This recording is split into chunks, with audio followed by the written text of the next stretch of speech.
Bonjour à tous, nous allons poursuivre notre lecture de la classe du brevet. On va finir le chapitre 7 et commencer le chapitre 8.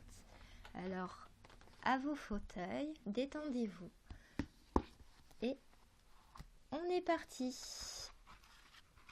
Voilà, donc si vous vous rappelez, Manuel, le garçon de ferme des Lagrange, s'en va pour se marier. Donc, adieu Verpra. Vous savez mes amis, j'ai passé avec vous les meilleures années de ma vie, avec les années de Cristino. Quel âge avait mon camarade Rémi quand je suis arrivé ici? 5 ou 6 ans. Et le voilà maintenant presque un homme.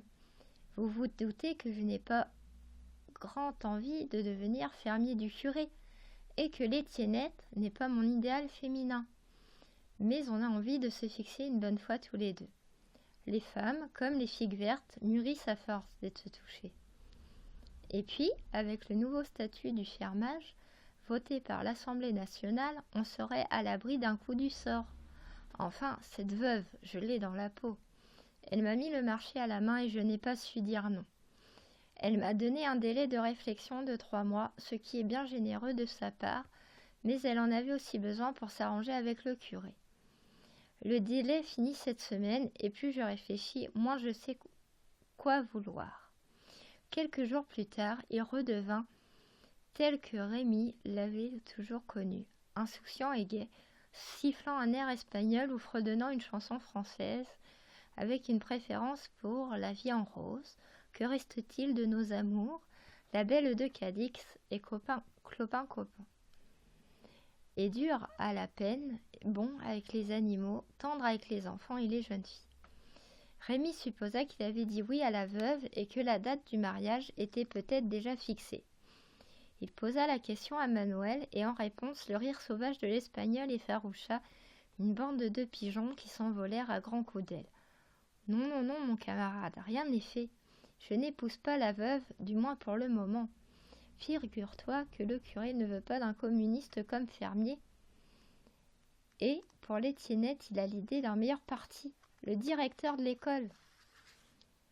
Monsieur Bert, joli cœur, lui-même. Mais, commença Rémi. Il rougit et se tut. Il avait pensé.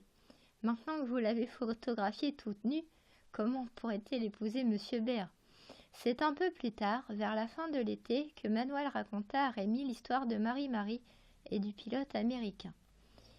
Manuel avait connu Marie-Marie pendant la Résistance et l'avait aimée. La femme idéale pour lui, c'était elle, et il ne l'oublierait pas dans les bras de la veuve Pérouse.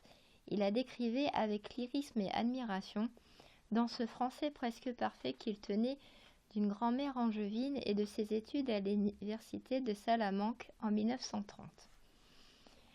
Mais les 3/4 du temps, il parlait en se forçant un peu le jargon que les gens attendaient d'un journalier étranger.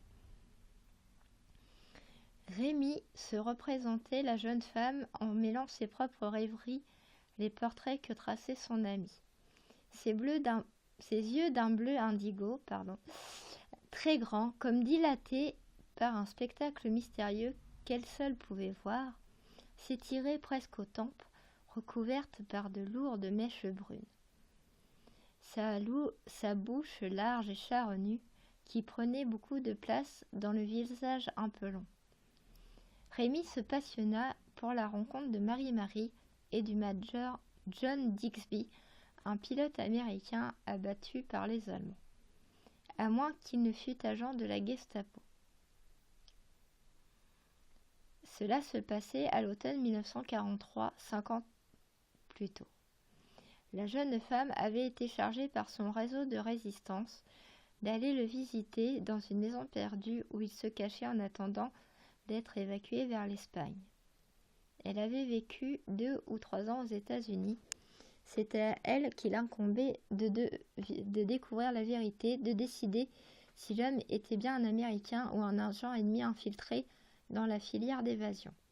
Quelques mois plus tard, M. Dubon proposa un sujet de rédaction inspiré du récit Une aventure extraordinaire de Paul-Louis Courier. Rémi choisit de raconter l'aventure de Marie-Marie et du pilote américain. Il commença. Marie-Marie avait dû laisser son vélo au bord du grand chemin. Elle montait à pied prudemment. C'était le soir, le soleil s'enfonçait derrière les collines et un grand manteau d'ombre commençait à recouvrir les champs et les bois. On a fini le chapitre 7, nous allons attaquer le chapitre 8 qui est très court apparemment et qui s'appelle « De quoi as-tu peur, Rémi Lagrange ?» Monsieur Dubon se frotta les mains. « Bien. » Il prit sur son bureau les copies de français de la classe du brevet. Un sourire sardonique aux lèvres évalua l'épaisseur de la liasse, la supposa. Il y a la quantité à défaut de la qualité. Je vous félicite tous de vos efforts, mais je vous rappelle qu'une rédaction ne se paye pas au poids.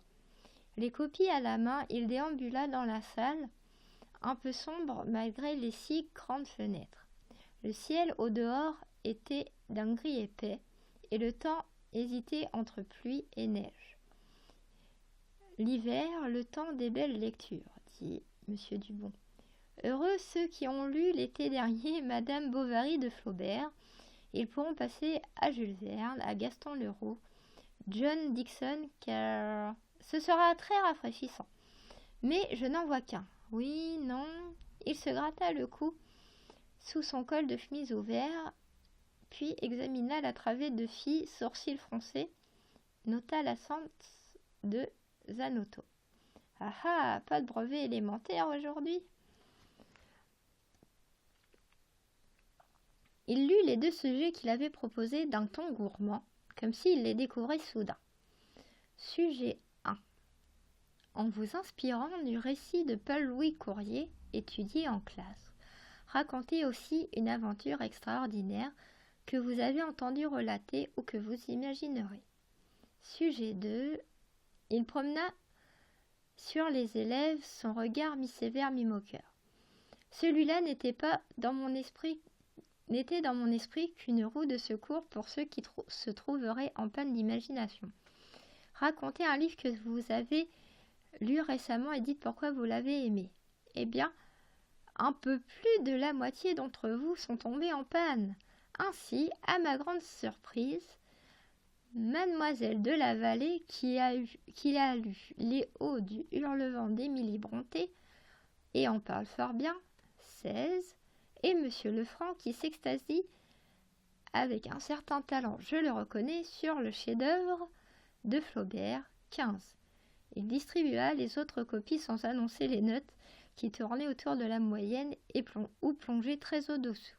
Il reste Lagrange, dit Dubon en jouant avec la dernière copie. Je n'ai pas noté votre rédaction, Monsieur Lagrange. Je voudrais d'abord être sûr que vous ne l'avez pas recopié dans un livre ou un magazine. Rémi se leva, très rouge, et tourna un regard plein de détresse vers son voisin. Tommy Lefranc lui répondit d'un clin d'œil complice qui voulait dire « De quoi as-tu peur ?»« Monsieur, commença-t-il. » Il dut reprendre 2 ou 3 fois son explication, car les mots se pressaient en désordre sur ses lèvres. On finit par comprendre que l'histoire lui avait été racontée par Manuel Miranda, le journalier espagnol, et qu'il l'avait écrite telle qu'il s'en souvenait sans rien inventer. Monsieur Dubon hocha la tête. Manuel Miranda, celui qui travaille à la métairie de la paroisse aux Tourelles. Rémi acquiesça d'un signe. Monsieur Dubon soupira et soudain, il se mit à tutoyer Rémi, ce qui lui arrivait très rarement.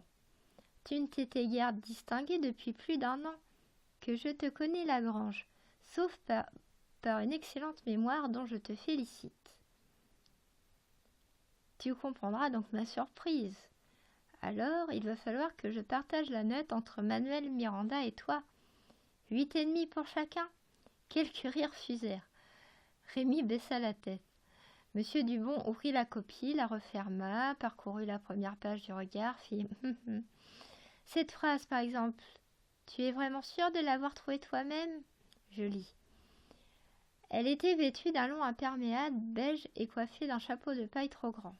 Elle croyait nécessaire pour le succès de sa mission d'avoir l'air d'une paysanne un peu gourde mais jolie quand même.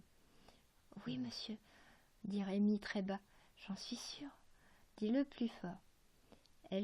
Rémi éleva un tout petit peu la voix. « J'en suis sûre !» Monsieur Dubon se remit à déambuler dans la classe, serrant toujours la rédaction dans sa main. « Je voudrais te croire, mais vois-tu, j'ai un doute. Je la garde pour la relire. » Et voilà pour aujourd'hui. Donc si vous avez aimé ce chapitre et tous les autres, n'hésitez pas à me mettre un petit pouce bleu. Bonne journée à vous. On se retrouve dimanche pour le chapitre 9. Au revoir.